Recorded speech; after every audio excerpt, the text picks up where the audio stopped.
Sadis, 53 balita yang dititipkan orang tuanya di penitipan anak malah jadi korban tindak kekerasan pengasuhnya.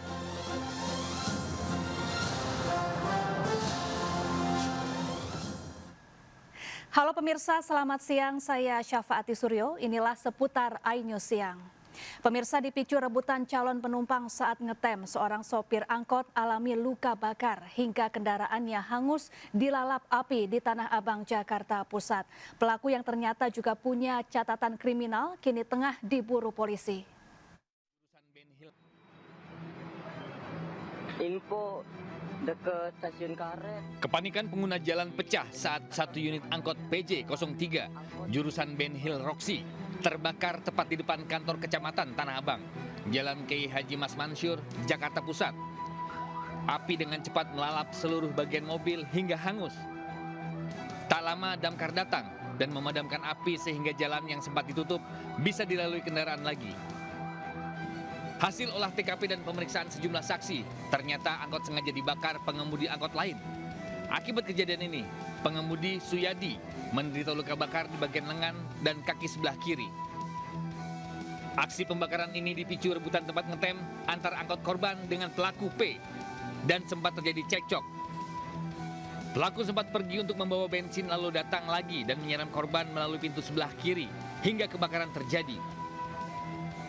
Kemungkinan besar saling kenal karena dari cara berkomunikasi mereka sudah sering bertemu, mereka mungkin sudah kenal lama karena memang satu profesi sehingga adanya persaingan saling rebut penumpang mengakibatkan insiden tersebut.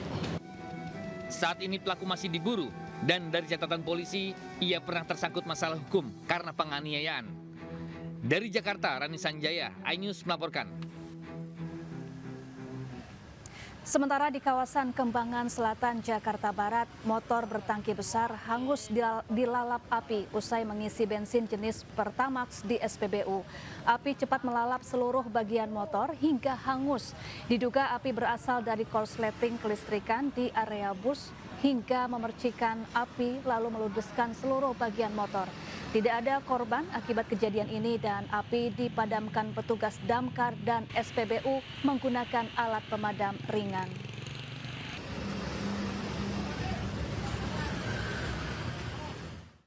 Pemirsa, di tengah usaha Pemprov DKI memberantas ikan sapu-sapu, petugas di lapangan malah menemukan 5 orang yang dengan santai berburu ikan invasif itu untuk diambil dagingnya di bantaran anak kali Ciliwung, Pasar Baru, Sawah Besar, Jakarta Pusat. Para nelayan sapu-sapu itu mengaku daging hasil buruan dijual ke kawasan Cikarang, Kabupaten Bekasi untuk bahan dasar makanan.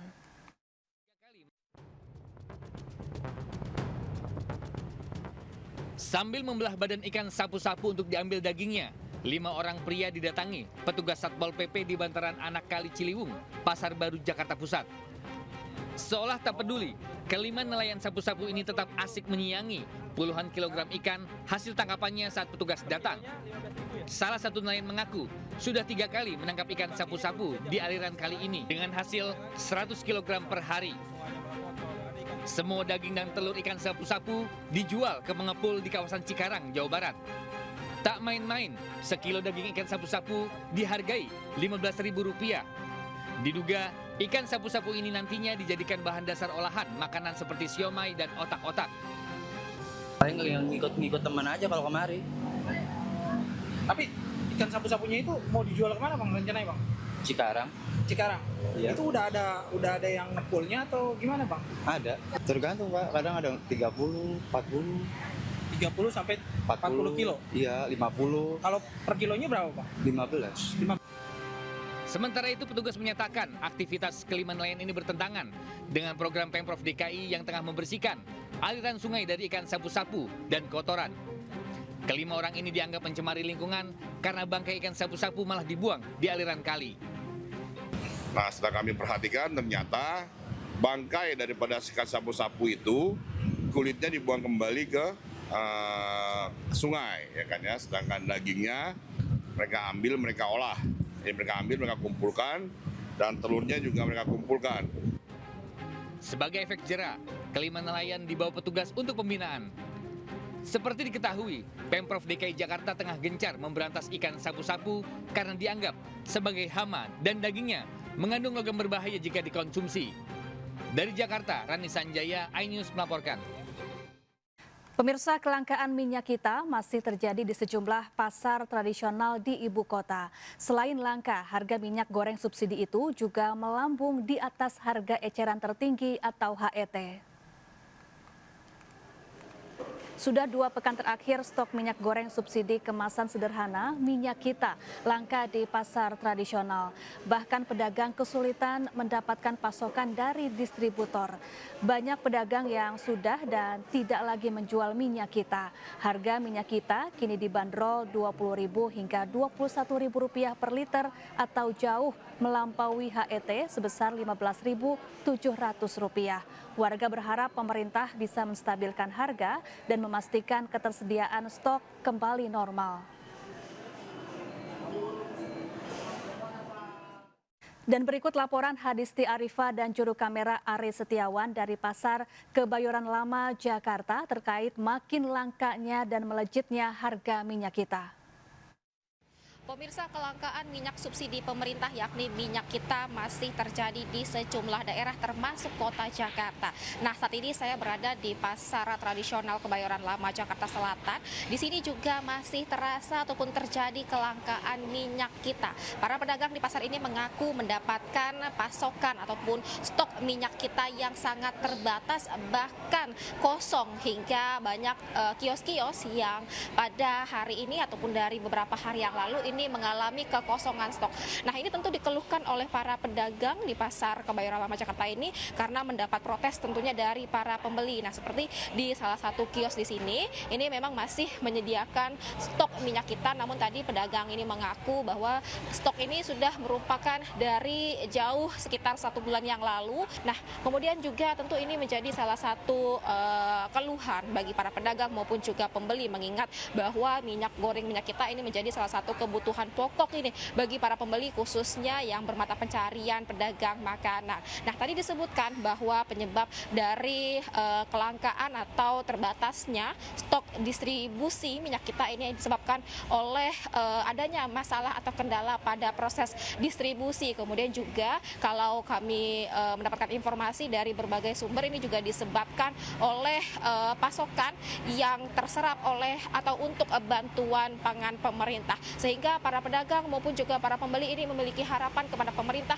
untuk dapat mengambil langkah yang konkret seperti melakukan operasi pasar, kemudian juga mengecek konsumen ini melalui distributor, dan juga memastikan bahwa stok dan juga ketersediaan ke pasar tradisional ini dapat lancar, dapat normal, sehingga harga pun dapat kembali stabil. Dari Jakarta, saya Hadisti Arifa dan juru kamera Ari Setiawan, iNews melaporkan.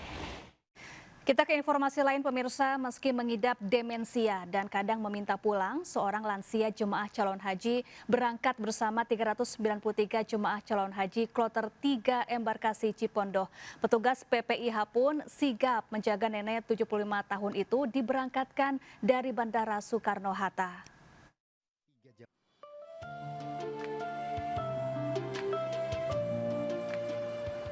Petugas menggendong seorang nenek jemaah calon haji Masuah Marub 75 tahun saat tiba di Bandara Soekarno-Hatta, Tangerang. Sang nenek merupakan salah satu dari rombongan 393 jemaah haji kloter 3 embarkasi Cipondoh, Banten dan akan berangkat ke Arab Saudi dengan nomor penerbangan GA7304. Sang nenek lalu dibawa menggunakan kursi roda dan merupakan salah satu pasien demensia atau pengidap penurun fungsi otak yang berangkat sendiri tanpa didampingi keluarga. Akibatnya sang nenek sering meminta pulang hingga harus dikawal terus oleh petugas PPIH. Nenek mau kemana? Mau kemana, Nyai? Tanya kemana? Berangkat haji. Berangkat haji. Nah, jangan minta pulang lagi berarti ya. Nanti kita ada petugas dari petugas kesehatan dan petugas haji yang setiap rombongan itu menemani. Usia berapa sih? Usia udah 70. Oh gitu, emang mengidap demensia gitu? Iya.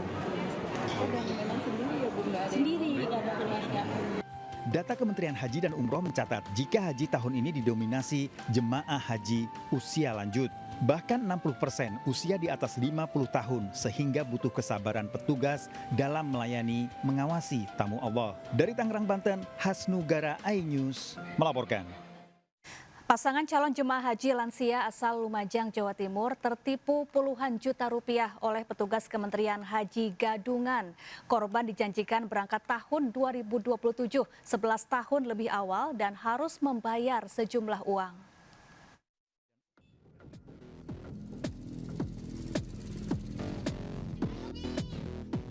Pasangan calon jemaah haji lansia Suminten dan Suhari asal Pasru Jambe, Lumajang tertipu puluhan juta rupiah oleh petugas Kementerian Haji dan Umroh Gadungan.